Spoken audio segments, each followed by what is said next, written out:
Hello everyone and welcome back to the 3T Path channel. My name is Giridhari Das.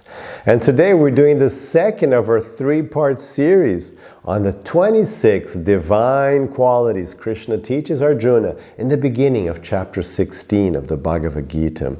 Now these are wonderful, very important qualities.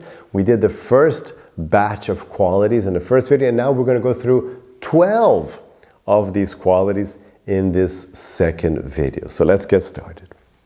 The first one we're going to talk about today is charity. Now charity is very important. Of course, charity is there always, in all the important religions of the world, charity is glorified and is stressed. So charity is very important. Now, the world is in a terrible situation, as you may have noticed, especially now with climate change and all these, technological disruptions. So we need to practice a lot of charity. Charity is good. In Bhagavad Gita, charity has an additional component. Not only is it just like a nice thing, just like you being kind, but in Bhagavad Gita, charity is used as a tool to help you overcome greed, which we'll be talking about in the end here.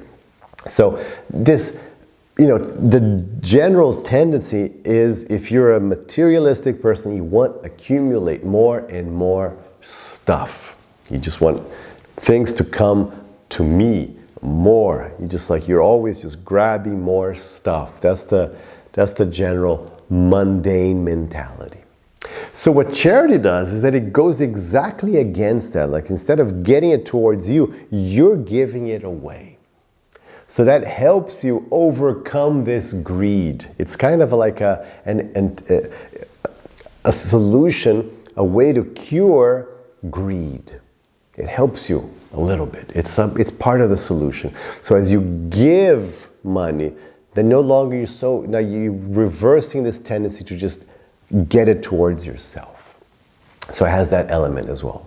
Now what I do, and what I recommend my students do as well, is that they practice regular charity. The world, again, is in a dire situation. Don't just wait for some drastic campaign to reach you and somebody's like, oh, okay, in this case, some horrible flood happened and everybody's talking about it, so then I'm going to give a donation.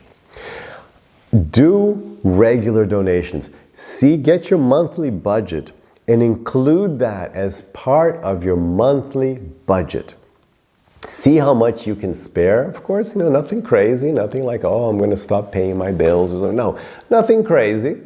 But just separate a fixed amount of your monthly budget and set up direct debits, regular automatic donations to those charities you like.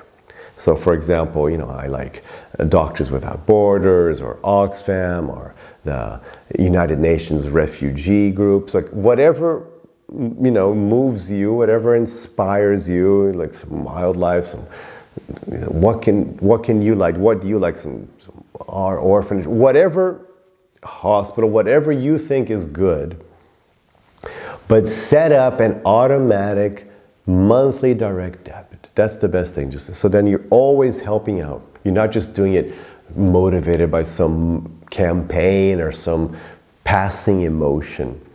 Always help. Of course, when there is a special accident campaign, you can do extra, but make sure you give monthly. Very important to practice this charity. Make the world a better place. Very easy way for you to do your part. 2. Discipline. Now, discipline is huge in yoga. Discipline, everybody who gets close to Bhagavad Gita, even like just Hatha yoga, discipline. So the word discipline is, of course, humongous in yoga. And actually, it should be huge in everybody's life. And of course, everybody who has done great things has discipline. You can't have a good life without discipline. Your life will be a mess. The more discipline, the more you can do. The better, the more organized, the more you can achieve. So discipline is, of course, a hugely important divine quality. We use discipline in the spiritual path, very important. For example, here we're doing the 3T path. So the 3 transcendental practices I recommend to my students: japa meditation, 10 minutes of study, and eating only prasad, always offering your food to Krishna. So discipline, you have to do it. So it's like, oh, today I don't really feel like it, and oh, this is going on, and oh, this is other interesting thing here. No, discipline. You have to do it anyway. You have to do it anyway. It doesn't matter what the day was, what's going on. Discipline. Stick to it. For your health, going to the gym, doing your workouts, discipline. If you don't have discipline, you're not going to do it. What you eat, you have to have discipline, or else you're going to start eating crazy stuff, eating poorly. You have to have discipline. So sleeping habits. Oh, I don't feel like sleeping, I want to watch it. It's time to go to bed. Discipline. You have to have discipline to live a good life, to take care of yourself, to advance spiritually, to be a good, member of your family, of your community, at work, right? Who wants a person at work who doesn't have discipline? Like, oh, sometimes he does, and you can't ever know. It's terrible. So discipline, hugely important, very, very important. 3, I'm going to use the word in Sanskrit here, yajna. Yajna is translated as sacrifice, but in the sense of, a holy, like a sakura, from the word sakura, holy, office, practice, so like a holy practice. So yajna is the backbone of yoga. Yajna is the backbone of yoga, because yajna is the idea of offering something to a higher cause, a higher power, a higher cause. Yajna. So when you offer to someone higher, it's yajna. When you offer to someone in a worse position, it's called charity. So we did charity, now yajna.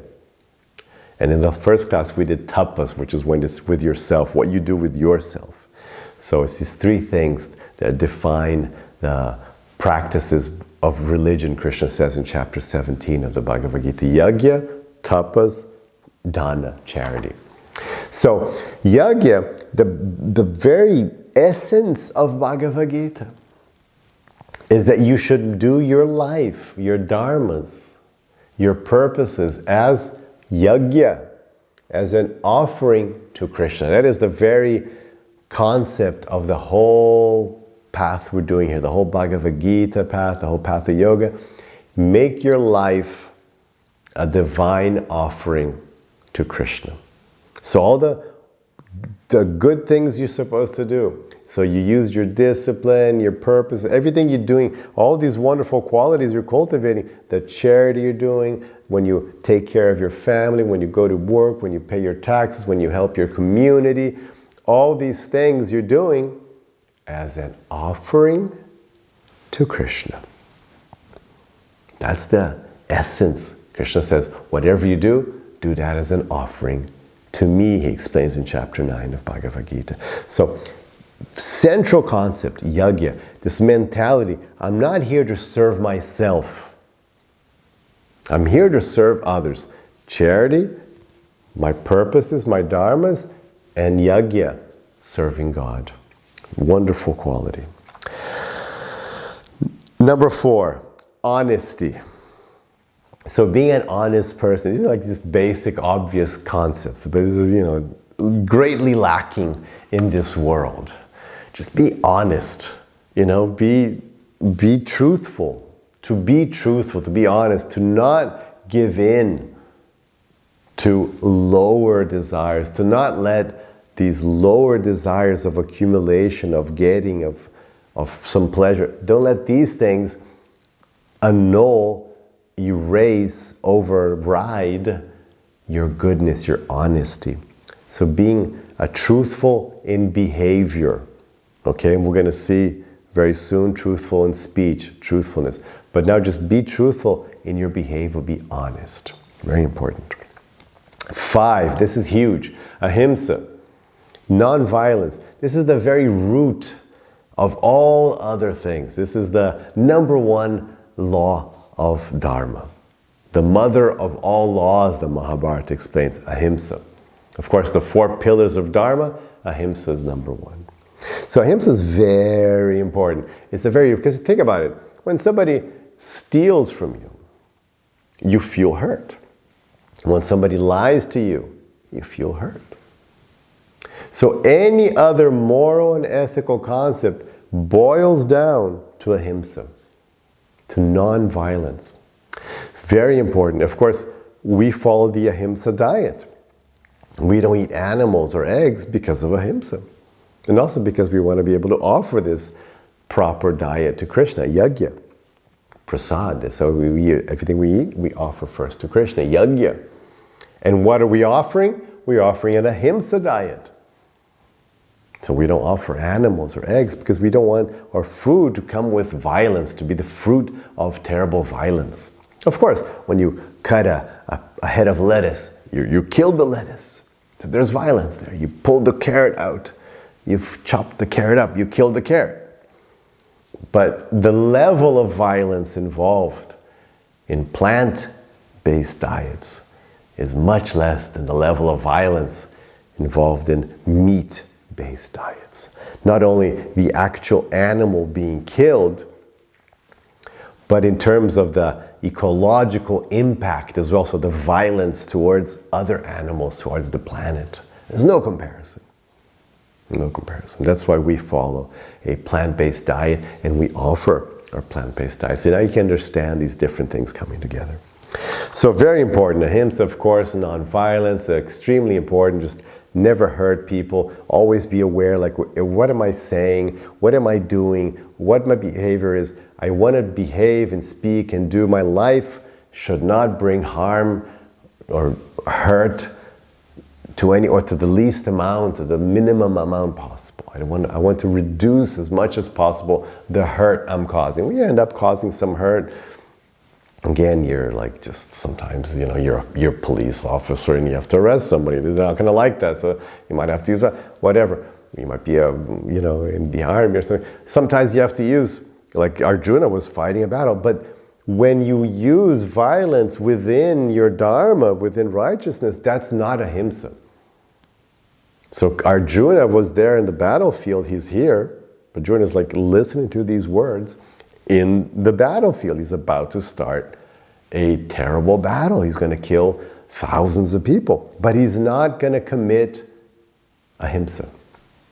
He's not going to commit, himsa. He's going to be practicing ahimsa. He's not going to violate ahimsa because it's his duty. He's doing it within the right, so that use of violence within the right context. A purposeful, moral, ethical use of violence. Example, again, the police has to take down a murderer, a crazy person. So, or some military operation against terrorists. That's okay. That doesn't violate ahimsa, even though it's very violent. A surgeon has to cut up a person and remove organs and stitch them up, and it's all very violent, but it's not violating ahimsa because it was a good use of violence. But aside from those good use, so in general though, for most of us, we don't have any scope for that. Most of us live lives where we don't. We're not police, military surgeons or something. So most of us can go through life never hurting, just don't hurt people. With your speech, with your actions, with your words, don't hurt people. Just ahimsa, very important.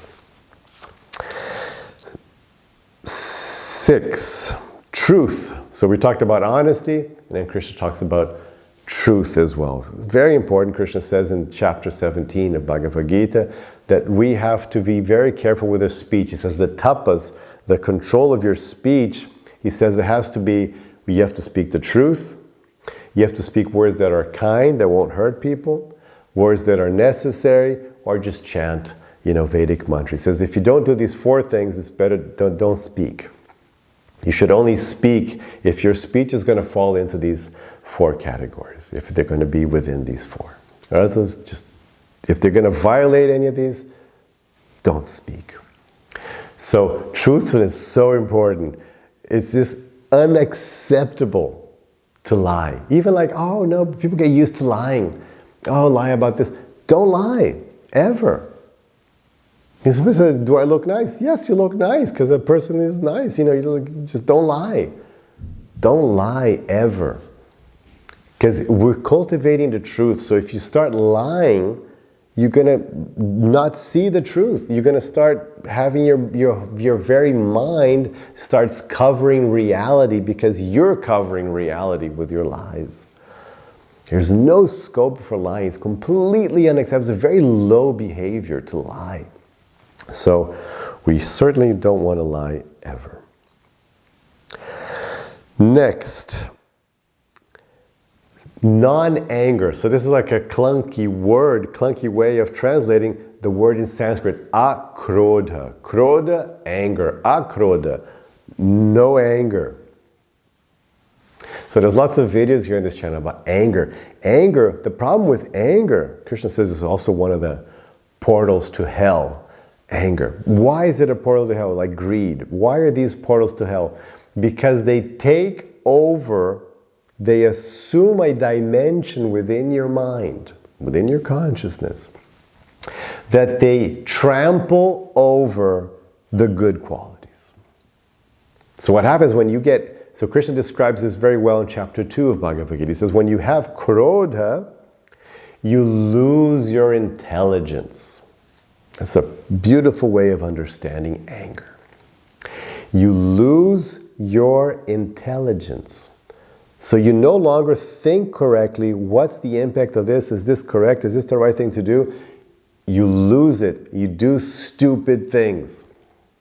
So in the 3T path, I talk about this angel and dragon. Our minds, we're always like sliding between angel, your best behavior, you focus on Dharma, you're fully aware of yourself and control of yourself, and dragon, you've become a stupid beast. A violent, stupid beast. You just have no idea what you're doing. And so we're always like we're like a sliding scale. Something annoys you, people say something, they look a little aggressive, and you start sliding towards dragon. All day long you have to be aware of this. Because you have a little stressful life, somebody cuts you off in traffic, you're going towards dragon just immediately. If somebody's rude at work, you get like an annoying client, boss, co-worker, and you start going towards dragon. So you have to be aware of this state of your mind and calm yourself down before you trigger dragon mode. Calm yourself down. You can do it with exercise, with massaging and relaxing your muscles, with deep breaths. You bring your fever down so you don't reach the anger state, krodha. Because once you activate krodha, game over. What's going to happen? Who knows? You've lost your intelligence. You've become a crazy dragon. Who knows what destruction you're going to bring about? You could destroy your marriage. You could destroy your relationship with other people. You could lose your job. Of course, people commit murder. People go to jail, end lives. So, you could end somebody's life. It's like horrible things happen. You lose property. You can damage property, lose your own property, go to jail. Who knows what's going to happen when dragon wakes up? When krodha is activated, and it's not going to be good. That's the only thing you know for sure. It won't be good. And foolish people will think, no, I'll need the dragon to fight against an enemy. If you have any knowledge of war, of even combat sports, people want the opposition to feel anger because they do stupid things. Because again, you lose your intelligence. You'll see this if you watch UFC or something. You'll see they keep before the fight, you'll see they'll be oh yeah, because he's this, he's that. They want to get the opponent angry. They want to make the opponent angry because then they'll fight stupid. They'll be dumb and then they can defeat them. So never, even for battle, even for combat, you do not want to be angry. You always want to be cool and focused on your purpose. So very important, non-anger. Number 8, detachment. Detachment is a huge topic. I've done several videos on it on this channel. So important in yoga. Why? Because we're spirit souls. And the whole problem is we're attached to matter. So we're not that matter is binding us here. Matter is neutral. We're stuck here, life after life, stuck in the cycle of birth and death, because we're attached. We're holding on to matter. So if you want to get out of here, you got to let go. You got to stop with this attachment thing. And not only spiritually is it causing you this problem, but psychologically, all your pains, anxiety, fear, these things are all based on attachment. You won't have good relationships. You won't feel well. You'll feel stressed and anxious, fearful because of attachment. Because you're like holding on to things. So, very important to learn to see everything as belonging to Krishna, to God. I am different from everything around me. I am spirit. This is all matter. And what I have to focus on are the things related to my true self, my purpose, my actions, my level of my consciousness, my love. These things are true to me. The stuff is not. So I want to focus on what's true to me. Purpose, love, God, myself. Those things are true. Matter, not mine. It all belongs to Krishna. It's all ephemeral, changing, material energy. So very important to cultivate detachment. Number 9, peace, shanti. So shanti, we all want shanti. Shanti is a wonderful quality to want. People, in general do understand, but they don't value shanti enough.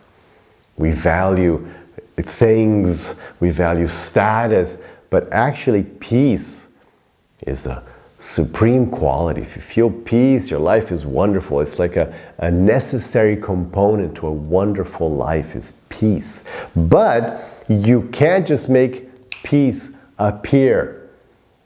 You have to live a life where peace naturally is generated. So these qualities, when you're practicing these qualities, naturally peace will come. So in the first class we talked about cultivating sattva, a lifestyle in sattva. Naturally peace derives from a sattvic lifestyle.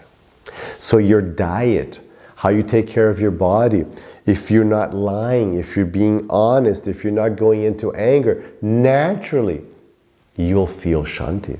But if the opposite is going on, if you're a violent person, if you're a liar, if you're dishonest, if you're not cultivating sattva, if you're eating like the violent foods, you won't feel peace. You'll feel anxiousness, anger, frustration, fear, not peace. So peace requires effort. You have to work on a life from everything, from what you eat, the way you behave, your values. You have to cultivate these values to feel peace. It's very not easy, not cheap, available to everyone, but you have to work on it. And of course, it's most wonderful to have. Number 10, I love this one, aversion to fault finding. This is wonderful. What happens? If you start finding fault, you have a filter comes down over your mind. Your mind works with filters. That's why we do the gratitude journal.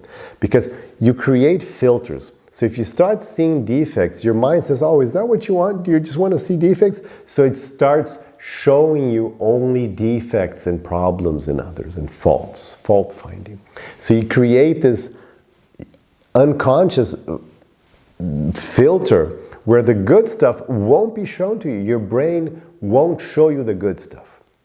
It will instead show you the bad stuff. So it keeps showing you just problems everywhere. So then you're miserable because you're just seeing faults everywhere. And then as you deal with people, you're seeing their faults or you're telling them about their faults, you become a miserable person. Nobody wants to be around you. And there's this funny thing in psychology. If I'm talking to you, and I'm criticizing somebody else, I'm saying, oh, that person, he's like a liar, he's a cheat.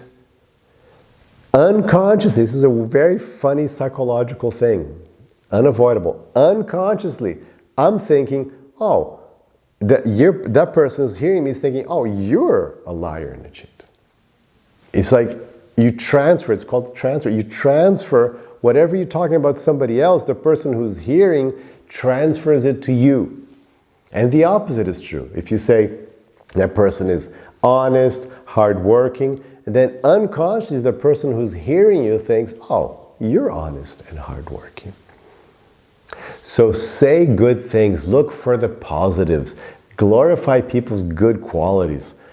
Tell them directly, they'll feel good, you'll feel good. Tell other people, glorify people's good qualities.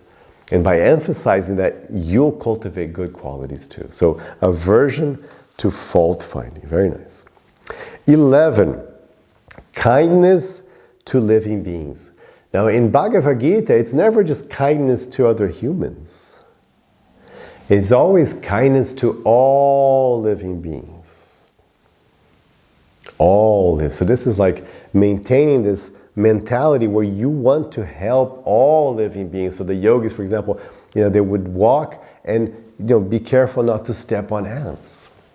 Like that kind of level where you don't want to step on ants.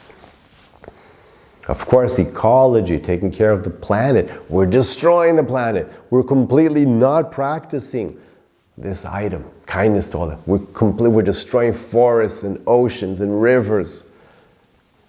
And then we're causing huge harm. Of course, this harm is coming back to us because of the law of karma, just the natural consequences. So now we're killing ourselves.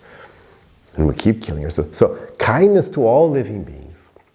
This idea, you want to be you want to be a positive, you want to have a positive impact. Not just for humans, but for all living beings. Very beautiful, very simple, kind, wonderful thing to cultivate. And 12, last one we'll do today, freed from greed. So greed, like I mentioned, like anger, what happens with greed, you want more and more and more. What happens is that takes on a size, a dimension within people's minds that it tramples over all these other good qualities. So you're willing to lie, to cheat, to be dishonest, to hurt, in order to get that thing. And that's why it's so dangerous.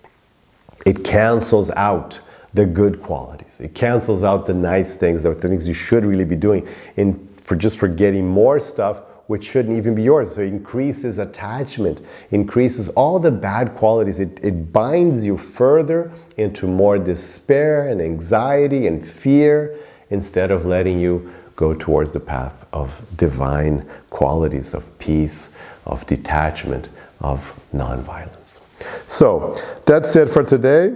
We did these 12 qualities: charity, discipline, yajna, honesty, ahimsa, truth, non-anger, detachment, peace, aversion to fault-finding, kindness to living beings, and freedom from greed. So let me know what you thought of these things. Leave your comments below, and have the rest of your day with lots of peace and lots of love.